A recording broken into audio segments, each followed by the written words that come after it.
Maths news syllabus channel நேயர்கள் அனைவருக்கும் வணக்கம். பிஜிடிஆர்பி மேத்தமெட்டிக்ஸ் எக்ஸாம் ப்ரிப்பேர் பண்ணுறவங்களுக்கு ரெகுலராக ஸ்டடி மெட்டீரியல் ப்ரொவைட் பண்ணுறோம், வீடியோஸ் கொடுக்குறோம். டெஸ்ட் பேட்ச் இப்போ புதுசாக ஸ்டார்ட் பண்ணி நிறையா போயிட்டுருக்கு. டெஸ்ட் பேட்ச் ஜாயின் பண்ணாதவங்க இமீடியட்டாக ஜாயின் பண்ணுங்கள். சார் நான் டெஸ்ட் பேட்ச் ஜாயின் பண்ணோம் அப்படின்றவங்க ஜஸ்ட் இந்த நம்பருக்கு ஒரு மிஸ்டு கால் அல்லது வாட்ஸ்அப் ஃபோன் பண்ணுங்கள். உங்களை நாங்கள் டெஸ்ட் பேட்சில் ஜாயின் பண்ணி விட்டுருவோம். புது கொஷின்ஸ் நீங்கள் வந்து பார்க்கலாம், எப்படிலாம் வந்து கொஷின்ஸ் செட் பண்ண முடியுன்ற ஒரு விஷயம் உங்களுக்கு தெரிய வரும். இப்போ நிறைய பிஜிடிஆர்பி ப்ரிப்பேர் பண்ணுறவங்க நிறைய பேர் நம்பர் கொடுத்ததும் கால் பண்ண ஆரம்பிச்சிட்டிங்க. கால் பண்ணும்போது நிறைய பேர்கிட்ட நான் ஃபீல் பண்ணுற விஷயம் என்னென்னா, நம்பிக்கை எழுந்து காணப்படுறீங்க. பேசும்போது தெரியுது நிறைய வெக்ஸ் ஆகிருக்கீங்க.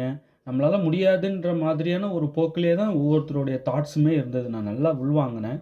அந்த மாதிரி இருக்கவே கூடாது. அதுதான் வந்து மிகப்பெரிய தவறான போக்கு. நம்ம வந்து முடியும் அப்படின்ற அந்த ஒவ்வொரு நொடிப்பொழுதும் நம்மகிட்ட அந்த தாட்ஸ் இருந்துக்கிட்டே இருக்கணும். கொஞ்சம் கூட அந்த அந்த நிலைக்கு நம்ம போகவே கூடாது. அந்த மாதிரியான தாட்ஸ் நமக்குள்ளே வரவே கூடாது. நிறைய நம்பிக்கை எழுந்து காணப்படுறீங்க சப்ஸ்கிரைபர்ஸ். அதை தூக்கி தூரம் போடுங்க. நம்பிக்கையை என்றைக்கும் இழக்காதீங்க. மேக்ஸ் நியூஸ் சிலபஸ் சேனல் நாங்கள் இருக்கோம். உங்களுக்கு வந்து நிச்சயம் அடுத்தடுத்த இயரில் வந்து கால்ஃபர் வந்தாலும் ஆச்சரியப்படுறதுக்கு இல்லை. தொடர்ந்து வந்து அவ்வளோ வேக்கண்ட் இருக்குதுன்னு நான் சொல்லிக்கிட்டே தான் இருக்கேன். நிச்சயம் வைப்பாங்க. எப்பவும் ஒரே மாதிரி கவர்மெண்ட் இருக்குமான்னு இருக்காதே, மாறிக்கிட்டே தானே இருக்கும் நிலமை வந்து. ஏன்னா எஜுகேஷன் வந்து அவ்வளோ இம்பார்ட்டண்ட் ஒன். வர கவர்மெண்ட் கண்டுக்காமவும் இருக்க மாட்டாங்க. இப்போ அதனுடைய அவசியம் தெரிஞ்சு தானே 1721 போஸ்ட்டுக்கு வந்து இம்மிடியேட்டாக வந்து நாங்கள் நோட்டிஃபிகேஷன் விடுவோம்னு சொல்லியிருக்காங்க சார் இப்போது பட்ஜெட்டில். ஸோ அதெல்லாம் நம்ம புரிஞ்சுக்கணும். இப்போ பிஜிஎஸ்டண்ட் ப்ரிப்பேர் ஆகிட்டுருக்கேன் அப்படின்னா நான் சொல்கிறேன், நீங்கள் நம்பிக்கை இழக்காதீங்க. நிச்சயமாக வந்து உங்களுக்கு நல்ல எதிர்காலம் இருக்குது. கொஞ்சம் தள்ளி போகலாம், பட் உடனே வந்து தேர்வுகள் வந்தாலும் ஆச்சரியப்படுறதுக்கு இல்லை. தைரியமாக இருங்க. அதே போல் இப்போ பிஜிடிஆர்பி ப்ரிப்பேர் பண்ணிகிட்டு இருக்கீங்க. நீங்கள் தாராளமாக சிஎஸ்ஐஆர் எக்ஸாம் எழுதலாமே. 6 மாதத்துக்கு ஒரு முறை, ஒரு வருஷத்தில் 2 எக்ஸாம் கண்டக்ட் பண்ணுறாங்க சிஎஸ்ஐஆர். தாராளமாக நீங்கள் ஜேஆர்எஃபே வாங்கிடலாம். ஸோ அந்த அளவுக்கு நீங்கள் இப்போ இயர்லி ஒன்ஸ் சார் நாங்கள் ஜேஆர்எஃப் வாங்குற அளவுக்கு எங்களுக்கு ஸ்டஃப் இருக்கா? அந்த மாதிரி கொஸ்டின்ஸ் ஒன் பை ஒன்றா அடுக்குறீங்க பாருங்கள். என்னால் முடியாது, என்னால் முடியுமா, அதுக்கு என்னென்னலாம் பண்ணணுமோ அப்படின்ற மாதிரியான கொஸ்டின்ஸ்லாம் வைக்கும்போதே ஈஸியாக என்னால் ஜட்ஜ் பண்ண முடியுது. நம்பிக்கை எழுந்து காணப்படுறீங்க அப்படின்ட்டு. ஏன் முடியாதுன்றீங்க? பிஜிடிஆர்பியே வந்து அடிச்சிடலாம். சிஎஸ்ஐஆர் அவ்வளோ ஈஸி. சிஎஸ்ஐஆருக்கு வந்து நிறைய ஏரியா படிக்கணும்னு அவசியம் இல்லை. பிஜிடிஆர்பி நிறைய ஏரியா படித்தாகணும். என் கருத்து அதுதான். பிஜிடிஆர்பி அசால்ட்டாக அடிக்கிறவங்க சிஎஸ்ஐஆர் ஒன்றுமே இல்லைன்னு தான் நான் சொல்வேன். ஒரு குறிப்பிட்ட டாபிக்ஸ் மட்டும் சொல்கிறேன், அது மட்டும் டெப்த்தாக இறங்கி படித்தா போதும் சிஎஸ்ஐஆர் அடிச்சிடலாம். ஸோ அந்த மாதிரி நீங்கள் இப்போ real, complex, topology, linear, abstract இது மட்டும் கொஞ்சம் நல்லா பார்த்துக்கிட்டிங்கன்னா அது அசால்ட்டாக அடிச்சிடலாமே. கொஞ்சம் டெப்த்தாக இறங்கி அடிக்கணும். ஆனால் அவ்வளோதான். இது கொஞ்சம் மேலோட்டமாக படிப்பீங்க, அதை கொஞ்சம் ஆழ்ந்து படிப்பீங்க, அவ்வளோதான். ஸோ யாரெல்லாம் வந்து ரியலு, காம்ப்ளெக்ஸு, லீனியரு, அப்ஸ்ட்ராக்ட்டு இதெல்லாம் படிக்கிறீங்களோ, இதெல்லாம் நல்லா டெப்த்தாக இறங்கி அடிக்கணும்னு நினைக்கிறீங்களோ, இதில் நல்லா இன்ட்ரெஸ்ட்டாக இருக்கீங்களோ அவங்களாம் சிஎஸ்ஐஆர் வருஷத்துக்கு 2 எழுதி ஆகணும், விட்டுறாதீங்க. நான் சொல்கிறேன் சிஎஸ்ஐஆர் அடிங்க. இப்போ சிஎஸ்ஐஆர் ஜேஆர்எஃப் கிளியர் ஆகிடுச்சுன்னா கண்டிப்பாக பிஹெச்டி பண்ணிடுங்க. அதை எதுக்காக வந்து நிறுத்தாதீங்க. உங்களுக்கு வந்து அந்த ஃபண்டு வருது இல்லையா, ஜேஆர்எஃப் ஃபண்டு இருக்குது. அதை வச்சுட்டு நீங்கள் வந்து பிஹெச்டியை முடிச்சிடலாம். அந்த ஃபண்டு போதுமே. அதை வச்சுட்டு நீங்கள் 5 இயர்ஸ் கிட்ட அந்த தொகை வரும் ஜேஆர்எஃப் ஃபண்டு. ஸோ அதை வச்சுட்டு நீங்கள் தாராளமாக பிஹெச்டியை முடிக்கலாம். சார் அது இருக்கட்டும், நான் ஃபஸ்ட்டு போஸ்ட்டுக்கு போகணும், அதுக்கு வழி சொல்லுங்கள் அப்படின்றது தான் இப்போ பிஜிடிஆர்பி அல்லது நீங்கள் யூஜிடிஆர்பி. இப்போ பிஜிடிஆர்பிக்கும் யூஜிடிஆர்பிக்கும் எங்களை ஃபாலோ பண்ணால் போதுமானா தாராளமாக போதும். எக்ஸாம் கண்டக்ட் பண்ணுற டேட்டு அது மட்டும்தான் பாக்கி. மற்றபடி எங்களுடைய ஃபுல் ஃபாலோவர்னா யோசிக்கவே வேணால், அடிச்சுட்டு போயிட்டே இருக்கலாம். இப்போ நான்லாம் வந்து சிங்கிள் அட்டம்ப்டில் தட்டினவன். இப்போ 10 இயர்ஸ் சர்வீஸ் முடிச்சிட்டேன். இப்போ என்ன பண்ணீங்க சார் நீங்கள் பண்ணதை சொல்லுங்கள் அப்படின்னா, அந்த டே எக்ஸாம் டே எப்படி இருந்தேன்னா, நீங்கள் என்ன வேணாலும் கேளுங்க, என்னால் முடியும் அப்படின்ட்டு இருந்தேன். எந்த டாப்பிக்லேருந்து எங்கே வேணாலும் கொஸ்டின் கேளுங்களேன். அதெல்லாம் ஒன்றும் டஃப் மாதிரியே தெரியல. சும்மா போனால் 1.5 மணி நேரத்தில் ஆன்சர் பண்ண மாதிரி இந்த கொஷின் பார்த்த உடனே விடை தெரியுது. கொஷினே படிச்சுக்கிட்டு இருக்கும்போதே விடை தெரியுது. அந்த மாதிரி பீக்கில் இருந்து தான் ஒரு சமயம் ஆனது. இப்போ அந்த மாதிரி நீங்கள் ரெடி ஆகிடணும். இப்போ இன்னும் ஹெவியாக இருக்குது. கொஞ்சம் வருஷம் மெருகேற்றிக்கினே வராங்க பாடத்தை. ஸோ அந்த மாதிரி மெருகேற்றினதில் ஒரு விஷயந்தான் இந்த டோபாலஜிங்க. பாருங்கள், இந்த டோபாலஜியில் ஒரு 70 ஸ்டேட்மெண்ட்டு. சார் டோபாலஜிக்கு வந்து ஸ்டடி மெட்டீரியல் வந்து ரெடி பண்ணிட்டீங்களா? இருக்குது. நான் கொடுத்த மெட்டீரியல் நான் என்னோடய ஹேண்ட் ரிட்டனில் நான் எழுதியிருப்பேன். ஸ்டடி மெட்டீரியல் இருக்குது. உங்களுடைய ஃபுல் செட்டு ஸ்டடி மெட்டீரியல்னு சொல்லி கேட்டிங்கன்னா, ஃபுல் செட்டு ஸ்டடி மெட்டீரியல் இந்த நம்பருக்கு கால் பண்ணுங்கள், உங்களுக்கு அனுப்பி வைப்போம். இப்போ ஃபுல் செட்டு ஸ்டடி மெட்டீரியல் வாங்குறவங்களுக்கு டோபாலஜி மெட்டீரியல் வந்துடும். அது வர மெட்டீரியல் கூட இதை பின் பண்ணிடுவோம். இதில் வந்து ஒரு 70 ஸ்டேட்மெண்ட் இருக்குது, டோபாலஜி ஸ்டேட்மெண்ட். இப்போது ஒரு வாரத்தில் ரெடி ஆனது இது. இந்த 70 ஸ்டேட்மெண்ட்டையும் நாங்கள் அது கூட அட்டாச் பண்ணி அனுப்பிடுவோம். சரிங்களா? சரி, அப்படின்னு 70 ஸ்டேட்மெண்ட் இதுதான் டோபாலஜியா? இது கிடையாதுங்க. இது அடிஷ்னலாக ஆட் பண்ண போகிறது. டோபாலஜி ஆல்ரெடி ரெடி பண்ண ஸ்டடி மெட்டீரியல், என்னோட ஹேண்ட் ரிட்டன் மெட்டீரியல் ரெடியாக இருக்குது. அதுவே போதும். நான் ரெடி பண்ணிட்டேன் அப்படின்னா நீங்கள் யோசிக்க வேணாம், வேறு எங்கேயும் தேடிக்கிட்டு இருக்க வேண்டாம். நான் பார்த்து நூக்கன் கார்னர் பூந்து கரெக்டாக தேவையானதெல்லாம் டேஸ்ட்டு பார்த்து எடுத்துருவேன். அவங்க எங்கெங்கெல்லாம் எதிர்பார்ப்பாங்கன்னு தெரிஞ்சு நாடி பிடிச்சி பார்த்தா எப்படி இருக்கும், என்னென்னலாம் கேட்பாங்கன்னு அந்த மாதிரி பார்த்து எடுத்து வச்சுருக்கேன். போதும், அதுவே கண்டென்ட்டு, போதுமான கண்டென்ட்டு. ஆனாலும் அதை படிச்சுட்டு போயிட்டு தேர்வில் உட்காடுறீங்கன்னு வைங்க, கொஞ்சம் எப்படிலாம் வந்து கொஸ்டின்ஸை ட்விஸ்ட் பண்ணி எந்த மாதிரி அவ்வளோ பெரிய மெட்டீரியல்லேருந்து எந்த மாதிரிலாம் எடுப்பாங்க அப்படின்னா இந்த மாதிரிலாம் எடுப்பாங்க. இதை பாருங்கள், இதில் ஒரு 70 ஸ்டேட்மெண்ட் இருக்கும். அந்த புக்கிலேருந்து ஃபில்டர் பண்ணி தூக்கிட்டேன். இப்போ இந்த 70 என்ன தெரியுமா, 70 ஸ்டேட்மெண்ட்டும் அதையும் ஃபில்டர் பண்ணால் எப்படி இருக்கும் சார்? இவ்வளோலாம் படிக்க முடியாது சார், அதையும் ஃபில்டர் பண்ணி கொடுங்கன்றவங்களுக்கு இது. ஆனால் இது தெரியாமல் நீங்கள் போகவே கூடாதுங்க. அப்படியே பார்த்து எடுத்து வச்சுருங்க.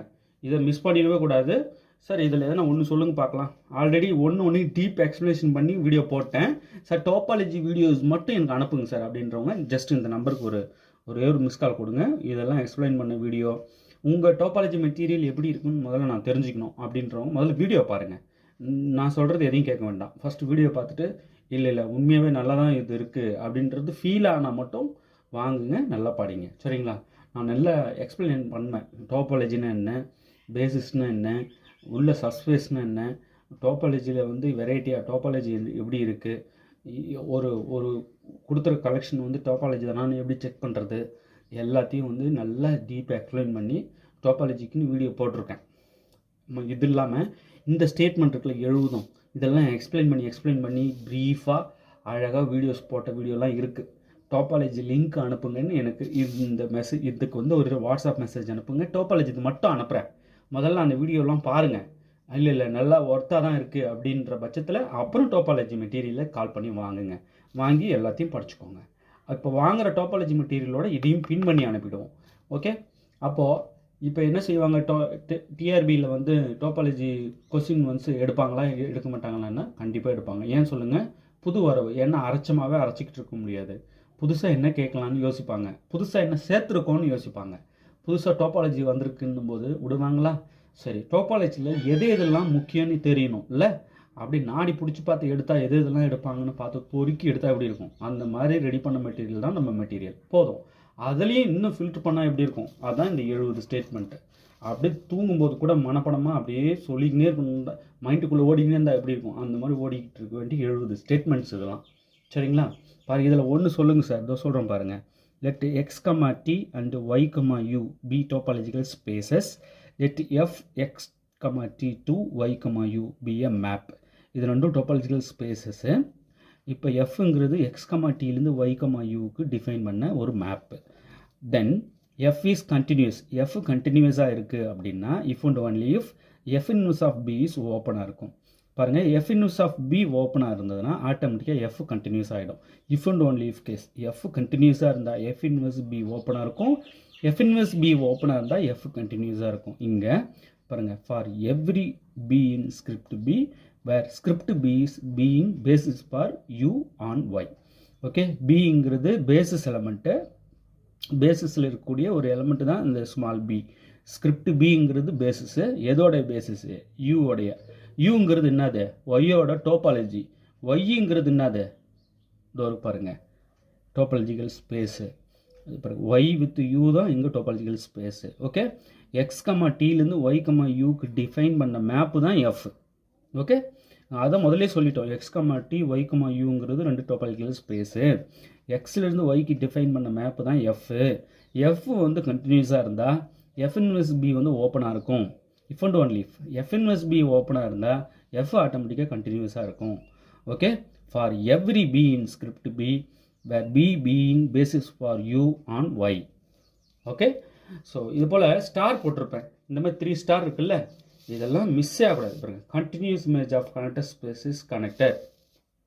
பாருங்கள், let collection of A alpha B A sequence of connected subspaces of X. இது வந்து ஒரு கலெக்ஷனுங்க. sequence of connected subspaces of X, let A be a connected subspace of X.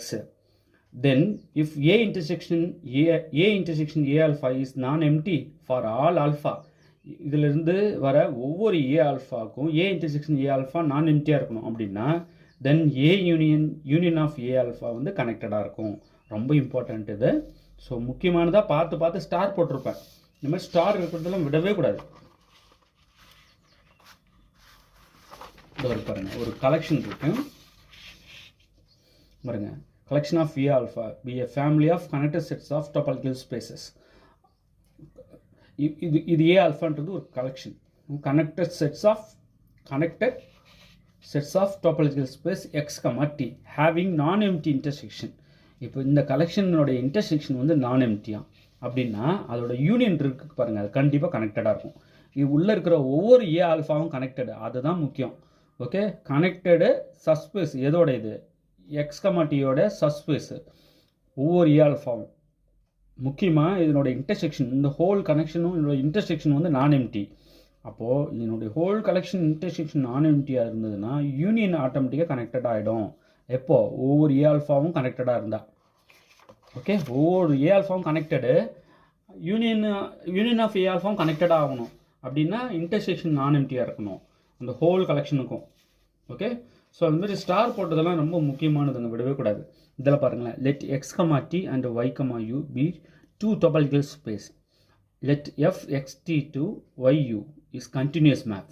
பாருங்கள், எஃப்ங்கிறது எக்ஸ்டிலேருந்து ஒய்யூக்கு டிஃபைன் பண்ண ஒரு continuous map. If for every F is closed in Y then F inverse of F is closed in X. For if and only if case இந்த full back of close set is க்ளோஸ்டாக இருக்குது இங்கே, அவ்வளோதான் விஷயம். பாருங்கள், ஒய்யில் இருக்கிற close set அதோட inverse image எக்ஸில் இருக்கும் இல்லையா. எஃப் இன்வெர்ஸ் எஃப் எங்கே இருக்கும், எக்ஸில் இருக்கும். எஃப் எதில் இருக்குது, ஒய்யில் இருக்குது. எஃப்ன்றது ஆக்சுவலாக என்னது க்ளோஸ்டு இன் ஒய்ஏ. அதோடைய inverse image F inverse F க்ளோஸ்டாக இருக்குது எக்ஸில். அப்படி இதெல்லாம் இருக்குது அப்படின்னா ஆட்டோமேட்டிக்காக எஃப் நம்ம கண்டினியூஸ்னு சொல்லிடலாம். இல்லை சார் இப்படியெல்லாம் இருந்ததுன்னா எஃப் கண்டினியூஸ் சொல்லிடலாம். இல்லை சார் எஃப் கண்டினியூஸாக இருக்குது அப்படின்னா ஆட்டோமேட்டிக்காக இது ஹோல்ஸ் ஆகிடும். இப்போ if and only if case ஒன்று ஹோல்ஸ்னு ஆட்டோமேட்டிக்காக இன்னொன்று ஹோல்ஸ் ஆகிடும். எஃப் கண்டினியூஸாக, முக்கியமாக எக்ஸும் ஒய்யும் டோபாலஜிக்கல் ஸ்பேஸஸாக இருக்கணும். எஃப் கண்டினியூஸாக இருக்குன்னா for every F is closed in Y then F inverse of F is closed in X ஆகிடும். இப்போது for every F is closed in Y then F inverse of F is closed in எக்ஸாக இருந்தால் ஆட்டோமேட்டிக்காக F continuous ஆகிடும். Okay, if and only if case இந்த F continuous ஃபங்க்ஷனாக இருந்ததுன்னா full back of closed set is க்ளோஸ்டாக இருக்கும். Okay, அதே போல் F full back of close set க்ளோஸ்டாக இருந்ததுன்னா எஃப் கண்டினியூஸ்னு சொல்லிடலாம். இதுதான் விஷயம். ஸோ ரொம்ப இம்பார்ட்டண்ட்டாக பார்த்து இதெல்லாம் படிச்சே ஆகணுன்றதெல்லாம் ஸ்டார் போட்டிருப்பேன். அதெல்லாம் அடின்னு அடிக்கணும் நீங்கள்.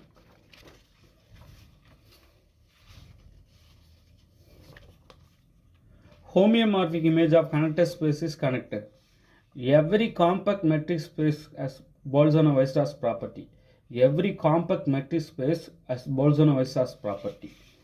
Every compact subspace of real line is compact. Every compact subspace of a real line is compact. இதெல்லாம் ரொம்ப இம்பார்ட்டண்ட்.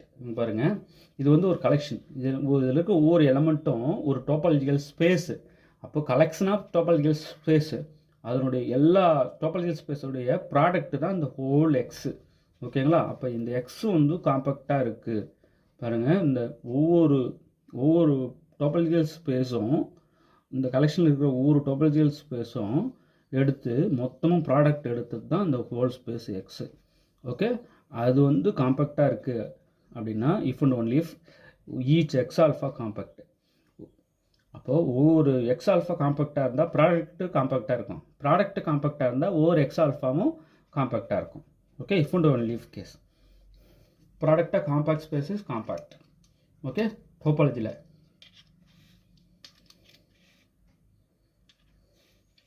ரொம்ப ரொம்ப இம்பார்ட்டண்ட்டில் இந்த ஸ்டார் போட்டிருப்பேன். நீங்கள் வந்து இதை விடக்கூடாது. இதில் பாருங்களேன், two open subsets of a topological space are separated. Two open subsets of topological spaces are separated if they are disjoint. If and only if they are disjoint. Disjoint இருந்தது அப்படின்னா அந்த டோபாலஜிக்கல் ஸ்பேஸஸை நம்ம செப்பரேட்டட் சொல்லலாம். இல்லை two open subsets of topologies separated அப்படின்னா they R டிஸ்ஜாயின்ட்னு சொல்லிடலாம். இது ரொம்ப இம்பார்ட்டண்ட்டு, கொஞ்சம் பார்த்துக்கணும். இப்போ சார் செப்பரபிள், டிஸ்ஜாயிண்ட் இதெல்லாம் ப்ராப்பராக டெஃபினிஷன் சொல்லி கொடுங்க சார். ஆல்ரெடி ஸ்டடி மெட்டீரியலில் கொடுத்துருக்கேன், வீடியோஸ்லாம் கொஞ்சம் போட்டிருக்கேன், டோபாலஜி வீடியோஸ்லாம் பாருங்கள். அப்போ தான் உங்களுக்கு இதோட பெனிஃபிட்ஸ் தெரிய வரும். இந்தமாரி சிம்பிளானது தான் கேட்பாங்க, உங்களால் ஆன்சர் பண்ண முடியாதது தான் பார்த்து டஃப்பானதுலாம் கேட்க மாட்டாங்க. இது தெரிஞ்சிருந்தாலே அவங்க போதும், இது கேட்போமே, இது சொல்கிறாங்களா பார்ப்போம்னு சொல்லிட்டு எளிமையானதாக கேட்டு லாக் பண்ணுவாங்க. அதாவது கொஸ்டின்ஸ் கேட்டு லாக் பண்ணணுன்னா கஷ்டமானதாக கேட்டு லாக் பண்ணணும்லாம் அவசியம் இல்லைங்க. ரொம்ப பேசிக் கான்செப்ட்ஸ் கேட்டாலே லாக் ஆகிடுவீங்க. அதுதான் சப்ஜெக்ட் தெரிஞ்சுக்கிறவங்க ஈஸியாக ஆன்சர் பண்ணிடுவாங்க. பாருங்கள், let y be a subspace of x. If u is open in y and y is open in x, then u is open in x. y be a subspace of x. u is open in y. x ஓட subspace தான் y. u வந்து y ஓட subspace. u வந்து எங்கே ஓப்பனாக இருக்குது? yல. y வந்து open in x. அப்போ ஆட்டோமேட்டிக்காக u ஓப்பன் இன் எக்ஸ்ன்னு சொல்லிடலாம். ஓகே, ரொம்ப இம்பார்ட்டண்ட் இது. இதே போல் க்ளோஸ்டுக்கு ஒன்று இங்கே பாருங்களேன், y be a subspace of x, a is closed in y, y closed in x அப்படின்னா a closed in x. So ஓப்பனுக்கும் சொல்லியிருக்கோம், க்ளோஸ்டுக்கும் சொல்லியிருக்கோம். ரொம்ப முக்கியம் இது, இது எதையுமே விடக்கூடாது. பாருங்க, a map f x to y is said to be an open map. For every open set u of x, the set f is open in y. Okay, பாருங்கள், எக்ஸில் இருக்கிற ஒவ்வொரு ஓப்பன் செட்டையும் ஓப்பன் செட்டுக்கே மேப் பண்ணுது. அப்படி பண்ணுதுன்னா அதை நம்ம open map சொல்லிடலாம். ஓப்பன் மேப்னா என்னன்னு தெரியுதுங்களா? ரொம்ப இம்பார்ட்டண்ட் இது. ஸ்டார் போட்டிருக்கோம் பாருங்கள். Okay, a subset a of topological space x is said to be closed if the set x minus a is open. ஒரு செட்டை நம்ம எப்போ க்ளோஸ்ன்னு சொல்லலாம்னா எக்ஸ் மைனஸ் ஏன்றது காம்ப்ளிமெண்ட் தானே, அந்த செட்டோட காம்ப்ளிமெண்ட் ஓப்பனாக இருக்கணும். ஓகே, ரொம்ப இம்பார்ட்டன்ட், இது நான் சொல்லிட்டேன். ஸோ இந்த மாதிரி ஏகப்பட்டதுங்க, சொல்லினே போகலாம், சொல்கிறதுக்கு அவ்வளோ இருக்குது. ஸோ இந்த கண்டென்ட் இருக்குல்ல, இந்த கண்டென்ட் இதையாவது நம்ம டோபாலஜிக்கலாக பார்த்துட்டு போயிடணும். ஆல்ரெடி ஸ்டடி மெட்டீரியல் இருக்குது, இது தவிர்த்து இருக்கிற இந்த 70 ஸ்டேட்மெண்ட் இது வந்து அந்த டோபாலஜி கண்டென்ட்டில் பின்னாடி வைக்க சொல்லிட்டேன். ஸோ அதையும் வந்து நீங்கள் நல்லா படிச்சுக்கணும். சார் நான் டோபாலஜி மெட்டீரியலில் இது பின்னாடி வைக்கல அப்படின்னு சொல்கிறவங்களும் இதை நான் ஜஸ்ட்டு உங்களுக்கு பிடிஎஃபாக கூட அனுப்பிடுறேன். வேணுன்றவங்க ஜஸ்ட் இந்த நம்பருக்கு வந்து நீங்கள் ஒரே ஒரு மெசேஜ் போடுங்க. Topology full set study material அவைலபிளாக இருக்குது, வாங்கி படிங்க. ஓகே, இதை தவிர்த்து டெஸ்ட் பேட்சில் இதையும் தாண்டி நிறைய கொடுத்துட்ருக்கோம். ஸ்டடி மெட்டீரியல் படித்தா தான் அதுக்கெலாம் ஆன்சர் சொல்ல முடியும். So full set study material வாங்க பாருங்கள். இந்த 1721 போஸ்ட் இருக்கு இல்லையா, இதில் மேக்ஸுக்கு அட்லீஸ்ட்டு ஒரு 200 சில்லறையாவது இருக்கும் இல்லையா. மேக்ஸ் ஓவரால் சேர்த்து தானே 1721, 200 போஸ்ட்டுக்கிட்ட 1200 சம்திங் 200 சம்திங் இருக்கும், அல்லது 200க்குள்ளேயாவது இருக்கும். ஸோ இதில் ஒரு போஸ்ட்டு 200 போஸ்ட்டு கிட்ட இருக்கிற இந்த மேக்ஸுக்கு இருக்கிற இவ்வளோ போஸ்ட்டில் நீங்கள் கண்டிப்பாக ஒரு போஸ்ட் வாங்கிடணும், விடக்கூடாது. சார் 100 150 தான் சார் இருக்கும் அப்படின்றவங்க ஓகே, 100 150 ஒரு போஸ்ட்டு நீங்கள் இருங்களேன், அதுதான் என்னோட தாழ்மையான வேண்டுகோள். இப்போ சார் இது எனக்கு நம்பிக்கை இல்லை அப்படின்ற மாதிரியே தான் பேசுகிறீங்க, நிறைய பேர் பேசுகிறீங்க, நம்பிக்கை இழந்து காணப்படுறீங்க. நிறைய பேர் கேட்க முடியல, அவ்வளோ துயரங்கள். நிறைய வேலைக்கு போகிறீங்க, குடும்ப சூழ்நிலை, உடல் வலி இருக்குல்ல, ப்ரைவேட்டில் ஒர்க் பண்ணுறவங்க அப்படியே கசக்கி தான் வீட்டுக்கு அனுப்புவாங்க. நிலத்தில் வேலை பார்க்குறாங்க, நிறைய ப்ரைவேட் கம்பெனிஸுக்கு வேலைக்கு போகிறாங்க, குடும்ப பாரத்தை அப்படி சுமக்கிறாங்க. கேட்க முடியல, அவ்வளோ இன்னல்கள் வந்து இருக்குது. ஆக்சுவலாக நான் திரும்ப சொல்கிறேன், சப்ஸ்கிரைபர்ஸ் நம்பிக்கையாக இருங்க, நீங்கள் தான் ஜெயிக்க போகிறீங்க, உங்களால் தான் ஜெயிக்க முடியும். நீங்கள் ஜெயிக்கிறது தான் உண்மையான வெற்றி. சப்ஸ்கிரைபர்ஸ், உங்களுடைய துயரங்கள் கேட்க கேட்க எனக்கு அடடா இப்படிலாம் இருக்காங்களா அப்படின்னு சொல்லிட்டு எனக்கே வந்து நீங்கள் அச்சீவ் பண்ணும்போது கிடைக்கும் பார்த்தீங்களா வெற்றி. ஆக்சுவலாக காட் இருக்கார் தெரியுமா, இந்த மாதிரி சோதிச்சு பார்த்து தான் நல்ல பலனை தருவார். ஆக்சுவலாக காடு உங்கள் பக்கம் தான் நிற்கிறாரு, அதை நீங்கள் புரிஞ்சிக்கணும். இப்போது வேலைக்கு போயிட்டு வந்து அசந்து உட்காரும்போது உடல் வலியில் படிக்கணும்னு தோணும், ரெஸ்ட் எடுக்கலாம் தானே தோணும். அந்த மாதிரி பாதி பேர் இருக்காங்க, வீட்டு வேலைகளை செஞ்சுக்கிட்டு படிக்கவே நேரம் இல்லாமல் அவ்வளோ கஷ்டப்பட்டுட்டு இருக்காங்க. ஜஸ்ட் நீங்கள் ஒரு ஹெட்ஃபோன் மாட்டிக்கிட்டு என்னோடய கிளாஸஸை கவனிங்க, நான் ரீட் பண்ணும்போது நல்லா அமைதியாக கேளுங்க போதும். அது ஒன்று. அப்புறம் ஸ்டடி மெட்டீரியல் வாங்கி வச்சுக்கிட்டு கிடைக்கிற நேரங்களில் படிங்க. டெஸ்ட் பேட்ச் ஜாயின் பண்ணுங்கள், வாரம் 2 டெஸ்ட் இருக்குல்ல, அதை அட்டென்ட் பண்ணுங்கள் போதும். உங்களால் முடிஞ்ச உங்களோட பெஸ்ட்டு கொடுங்க. நிறைய பேர் வந்து உங்களுடைய நம்பிக்கை இழந்து காணப்படுற பேச்சு இனிமேல் இருக்கவே கூடாது. என்னால் முடியும் சார், நான் பண்ணுறேன் சார் அப்படின்னு தான் சொல்லணும். அந்த நம்பிக்கை இது இழந்து காணப்படுற நிலை இனி நான் எப்பவும் கேட்கக்கூடாது. சரிங்களா? சார் இல்லை சார் 1721 போஸ்ட்லாம் எப்படி சார், அந்த மாதிரி பேச்சு இருக்கக்கூடாது. ஒரு போஸ்ட்டுக்கு வச்சாலும் அது நானாக இருக்கணும்னு நினைக்கணும். அந்த மாதிரி பேசணும். இல்லை சார் 2 மார்க்கில் போயிடுச்சு சார், நான் அப்படியே வெக்ஸ் ஆகிட்டேன் சார். நீங்கள் அந்த 2 மார்க்குன்றது அடுத்த தடவை 20 மார்க் சேர்த்து எடுத்துடணும், அந்த தாட் இருக்கணும். 1 மார்க் 2 மார்க்கில் மிஸ் ஆனதை நீங்கள் நினச்சி வருத்தப்பட்டுட்டு இருக்கக்கூடாது. அந்த மாதிரி இருக்கணும். இல்லை சார் நான் நிறைய மெட்டீரியல் வச்சுருக்கேன் சார், படிக்கிறதுக்கு தான் நேரம் இல்லை, வேலைக்கு போயிடுறேன் சார். அப்போ தான் உண்மையிலுமே குடும்ப பாரத்தை சுமக்கிறீங்களே, உங்களுக்கு பெரிய சல்யூட் அடிக்கணும். ஆனால் நீங்கள் போயிட்டு வந்த நேரங்களில் மீதி நேரங்களில் படிக்கிறதுக்கு கொடுங்க. நீங்கள் வெற்றி பெற்றால் உங்கள் வெற்றி தான் சரியான வெற்றி. அதுதான் போற்றக்கூடியது. எவ்வளோ வீட்டில் ஹவுஸ் ஒய்ஃபாக இருக்கிறவங்க மொத்த வேலையும் பார்த்துக்கிட்டு அப்புறம் படிக்கணும்ல, அதுதாங்க உண்மையிலுமே கிரேட். அப்போ அவ்வளோ வேலைகளை செஞ்சுக்கிட்டு நீங்கள் படிங்க, அச்சீவ் பண்ணி காட்டுங்க, உங்களால் முடியும். ஸோ இனிமேல் தன்னம்பிக்கை இழந்து காணப்படுற அந்த போக்கு, தன்னம்பிக்கை இழந்து காணப்படுற அந்த பேச்சு இருக்கக்கூடாது. எங்களால் முடியும் சார், நாங்கள் செய்கிறோம் அப்படின்னு அந்த போக்கு தான் இருக்கணும். சப்ஸ்கிரைபர்ஸ் வாழ்த்துக்கள். தொடர்ந்து நம்மளோட சேனல் ஃபாலோ பண்ணினே வாங்க. இன்னும் நிறைய ப்ராப்ளம்ஸ் எல்லாம் நான் போடுவேன். ஆல்ரெடி போட்ட ப்ராப்ளம்ஸ் எல்லாம் வீடியோஸ் இருக்குது, கேட்டு படிங்க. மொத்த வீடியோ லிங்க்கும் நான் அனுப்பி விடுறேன். இந்த நம்பருக்கு ஒரு வாட்ஸ்அப் மெசேஜ் போடுங்க.